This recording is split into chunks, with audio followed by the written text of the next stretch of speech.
Frequência vibracional, Payne Pearce. Capítulo 2.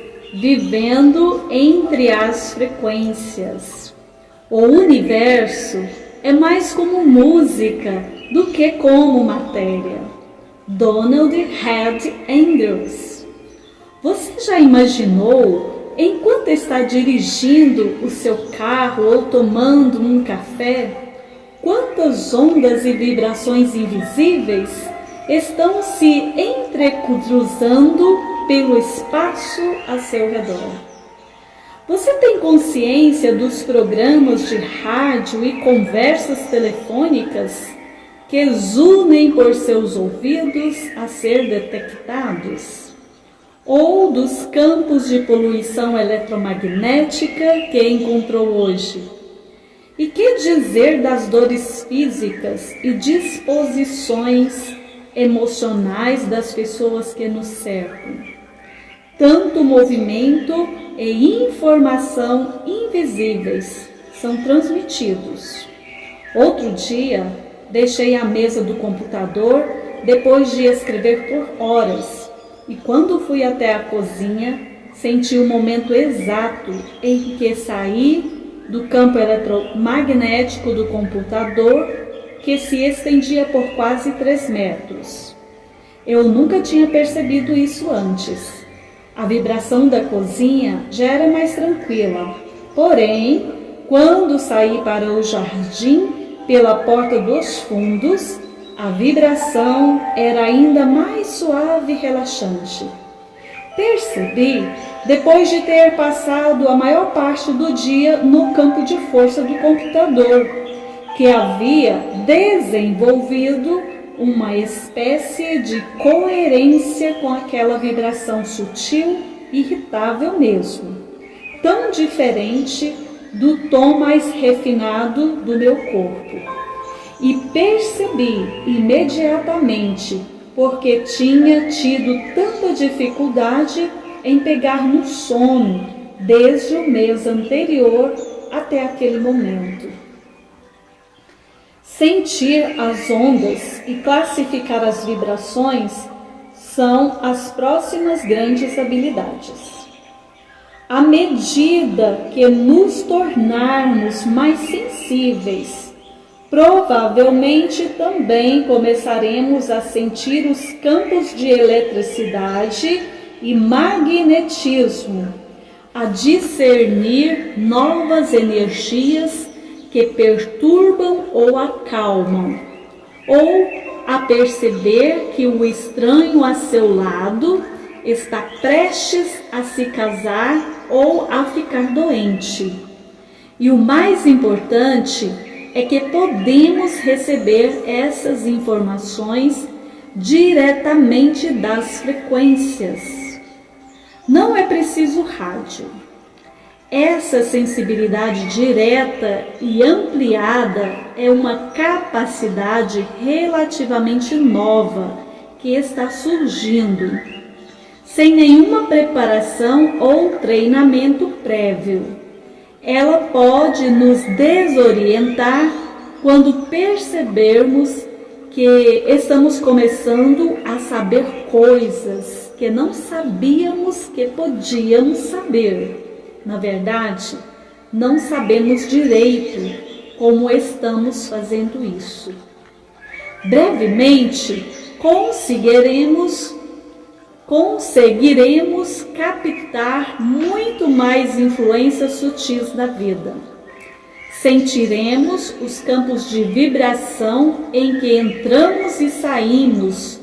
Distinguiremos os que são saudáveis do que são prejudiciais. E saberemos quando as pessoas estão sendo sinceras ou não. Sentiremos a onda de um acontecimento começando a nos afetar antes que ele ocorra. E quando uma onda de energia mudar de frequência, e precisamos nos adaptar para continuar sintonizados. O corpo nos dirá quando uma coisa não vai dar certo. quando uma orientação bater a nossa porta ou quando surgirem problemas à distância e alguém precisar de ajuda. Com a ampliação da sensibilidade, será possível classificar as vibrações que vêm de várias fontes para saber quais são verdadeiras e processáveis, além de irradiar vibrações intencionais para atingir metas específicas.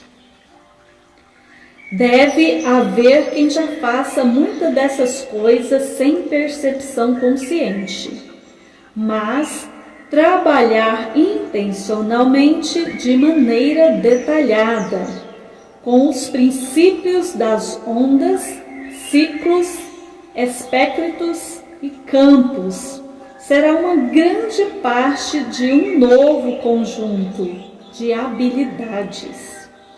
Cultivaremos a capacidade de sentir o que a energia está fazendo e de sermos fluidos o bastante para nos adaptar a fluxos e ritmos mutáveis, sem perder o centro. Sempre é importante primeiro aprender as variáveis do jogo que está jogando, depois dominar as jogadas e, por fim, soltar-se para jogar da melhor maneira possível. Nesse caso, por pretendermos nos tornar peritos em energia e consciência, precisamos nos familiarizar com os tipos de frequência que estão fora e dentro de nós, já que eles constituem as variáveis desse jogo. O mundo não para nunca. Até mesmo seu silêncio ressoa eternamente com as mesmas notas, em vibrações que nos escapam ao ouvido. Albert Camus. Quando contei a um colega que trabalha com líderes do governo, do mundo corporativo e da inovação, que estava escrevendo um livro, ele disse: espero que você não use o termo vibrações à torto e à direita, como se fosse uma espécie de jargão da nova era. Parece que atualmente ninguém está fundamentando as ideias na realidade física. Levei isso a sério, de modo que neste capítulo quero fazer um resumo das mais importantes vibrações e espectros reais de energia que nos afetam. Não porque tenhamos de virar físico ou engenheiro elétrico, mas porque desejo que nos imaginemos e sintamos como se fôssemos um ser poroso, vibracional, fundido num vasto campo de vibrações. Não somos blocos sólidos de rocha num planeta, mas sim um agrupamento de energias que penetram e são penetradas por milhões de outras energias. Também é preciso entender que as energias físicas, como o espectro eletromagnético, o som e o calor, têm paralelos num espectro de consciência superior, que contém diferentes frequências de percepção. Nos capítulos subsequentes, aprenderemos a trabalhar com os princípios das ondas e campos para nos tornarmos mais conscientemente sensíveis. Mas agora nos voltaremos para o mar de frequências em que vivemos. Enquanto faço uma colagem rápida de alguns dos domínios de frequências, será possível ver de que modo eles se encaixam e se sobrepõem, como nos afetam, como podemos ser mais sensíveis a eles, ou como desenvolvê-los e usá-los para criar uma vida mais plena. Fora de você, o mundo está vibrando. Albert Einstein deu-nos uma grande verdade. E é igual a mc ao quadrado. Lembro-me perfeitamente do momento em que li isso numa aula de física quando era criança. A ideia de que a massa ou matéria poderia de fato ser energia muito lenta, compactada, armazenada, de que a matéria e energia eram versões uma da outra. Foi uma leitura que fez minha mente apitar como um jogo de fliperama ao marcar pontos. Uma rocha é energia. Um biscoito é energia, um pedaço de lenha na lareira é energia, meu corpo é energia, eu sou energia. Tudo está se movendo em diferentes velocidades e a matéria pode se converter em formas mais ou menos ativas de energia. A água em vapor ou gelo, por exemplo. Então, em que ele poderia converter-me? Então, em que eu poderia converter-me? Na escola, aprendemos que no interior de objetos aparentemente sólidos, existem universos de moléculas e partículas atômicas que vibram, giram e orbitam. E dentro dessas partículas, há partículas subatômicas ainda menores. Agora, a mecânica quântica revela que essas minúsculas partículas de matéria são também ondas de energia, que tanto a matéria quanto a energia podem funcionar como partícula ou onda. Em outras palavras, os dois estados, como indicou Einstein, de fato transformam-se um no outro. E além disso, se procuramos uma partícula, a partícula onda, entidade quântica, como por exemplo um fóton, elétron ou nêutron, torna-se uma partícula. Se procuramos uma onda, ela torna-se uma onda. Primeiro, isso aponta para o fato de não estarmos separados do mundo que observamos e definimos como fora de nós. A percepção determina a forma da realidade. Um átomo não é uma coisa. Werner Heisenberg. Segundo, energia e matéria não existem juntos na realidade, mas sim só em probabilidade. Se medirmos a posição de uma partícula, não podemos determinar seu momento. E se encontramos seu movimento de onda, a posição se torna imprecisa. Assim, as entidades quânticas são mais coisas que poderiam ser ou acontecer com coisas que são.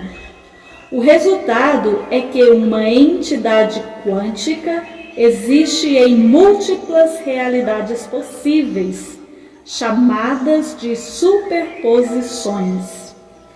Assim que é feita uma observação ou medição, A superposição torna-se uma realidade de fato, ou seja, a função de onda colapsa. O muito se torna um. Qualquer momento dado contém futuros ilimitados que podem tornar-se reais.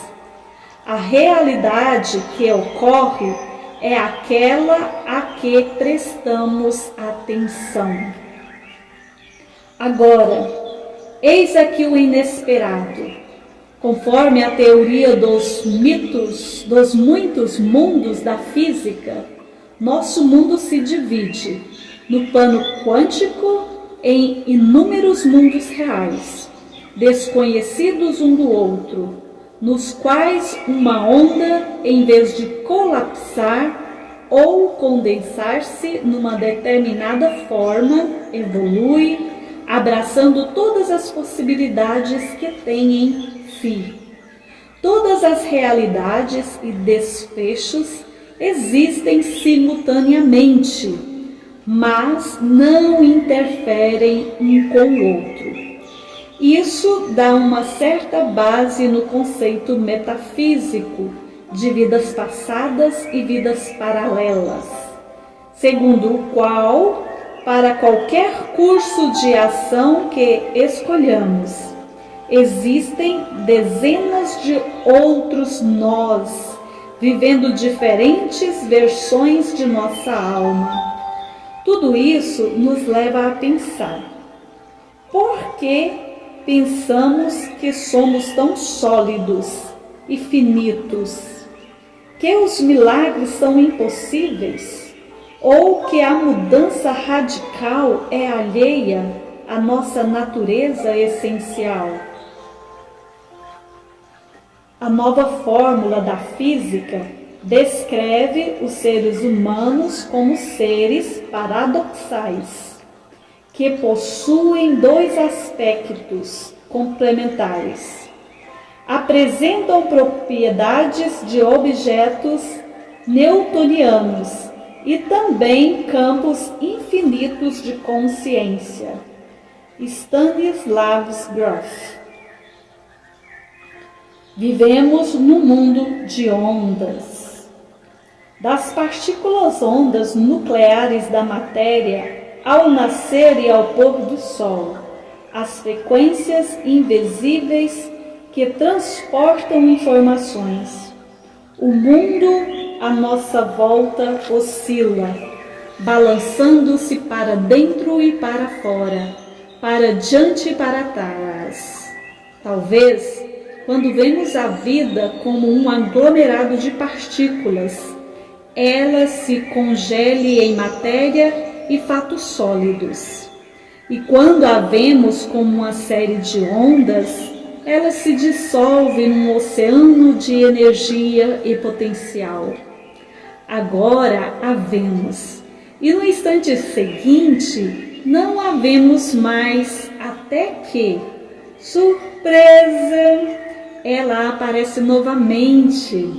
Certamente, a ciência nos baseou na realidade de que nosso mundo físico exterior é vibracional, ou seja, composto por um espectro de energias, algumas das quais percebemos, mas que são em uma maioria imperceptíveis.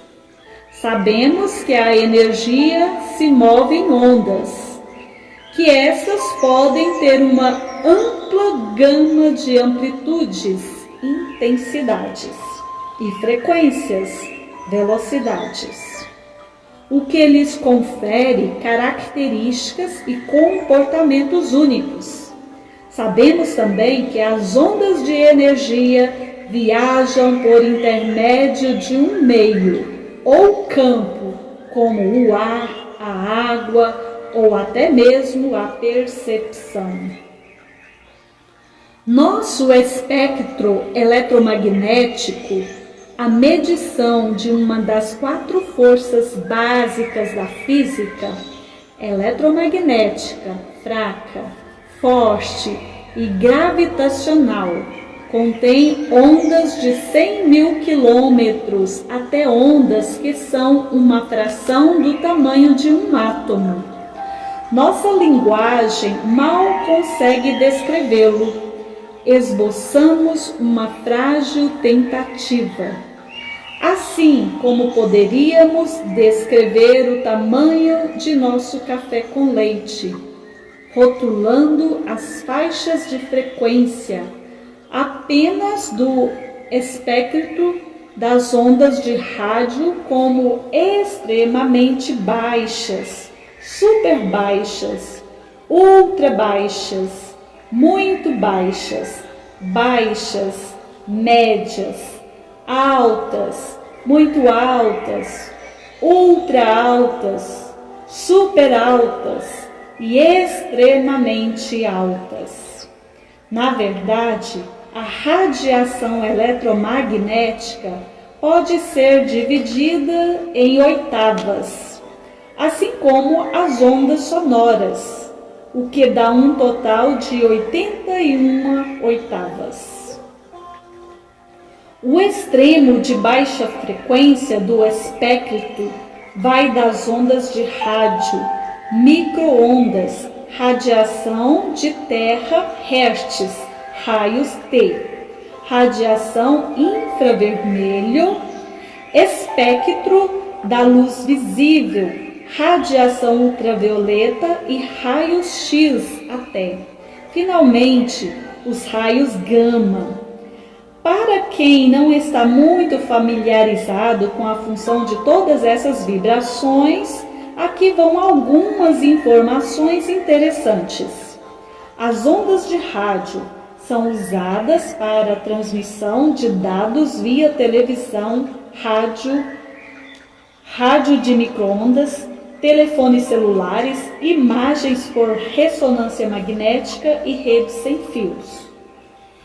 As micro-ondas podem fazer certas moléculas dos líquidos absorvem energia e se aquecem, como no caso dos fornos de micro-ondas, enquanto as micro-ondas de baixa intensidade são usadas nas tecnologias Wi-Fi. A radiação de terahertz é usada na criação de imagens e nas comunicações, principalmente pelas Forças Armadas, que pode penetrar numa ampla gama de materiais não condutores. As ondas eletromagnéticas de baixa frequência têm comprimento de onda longa e baixa energia, ao passo que as ondas eletromagnéticas de alta frequência têm comprimento de onda curta e alta energia. A radiação infravermelha é usada na astronomia e nas tecnologias de visão noturna, imagens térmicas, já que os objetos quentes têm forte radiação nessa faixa. O espectro da luz visível, arco-íris, é a faixa em que o Sol e as estrelas emitem a maior parte de sua radiação, a qual corresponde ao nosso mundo da visão. Embora os pássaros, insetos, peixes, répteis e alguns mamíferos, como os morcegos, possam ver a luz ultravioleta. A radiação ultravioleta tem alto índice de energia e pode romper ligações químicas, tornando as moléculas excepcionalmente reativas ou ionizando-as. A queimadura de sol, por exemplo, é causada pelas perturbações que a radiação UV provoca sobre as células da pele. Os raios X atravessam a maioria das substâncias, o que os torna úteis na medicina e na indústria, como na radiografia e na cristalografia. Eles também são emitidos por estrelas e nebulosas e, portanto, são usadas na astronomia e na física de alta energia. Os raios gama são produzidos pela interação de partículas subatômicas e, na verdade, são fótons de alta energia.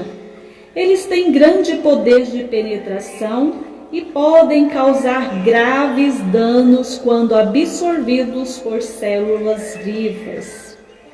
Eis aqui como se apresenta o espectro eletromagnético em sua totalidade.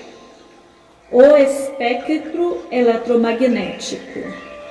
As energias físicas do espectro eletromagnético que conhecemos vão das ondas de rádio aos raios gamas. Apenas uma parte ínfima é perceptível por nós, por meio dos sentidos. Além disso, existem duas outras vibrações não relacionadas ao espectro eletromagnético com as quais lidamos no dia a dia. O som, curiosamente, não é uma parte audível da faixa de frequência das ondas de rádio. O som consiste em uma série de ondas de compressão que viajam pela matéria, criadas pela vibração para adiante e para trás de um objeto, como um alto-falante. As ondas são percebidas quando fazem um detector, como o tímpano, vibrar. Todo som cujo tom ouvimos como grave ou agudo é composto de ondas regulares, espaçadas de maneira uniforme de moléculas de ar ou água. A temperatura também não está relacionada ao espectro eletromagnético. O calor que um objeto tem é determinado pela velocidade com que suas moléculas se movem, o que, por sua vez, depende de quanta energia existe em seu sistema.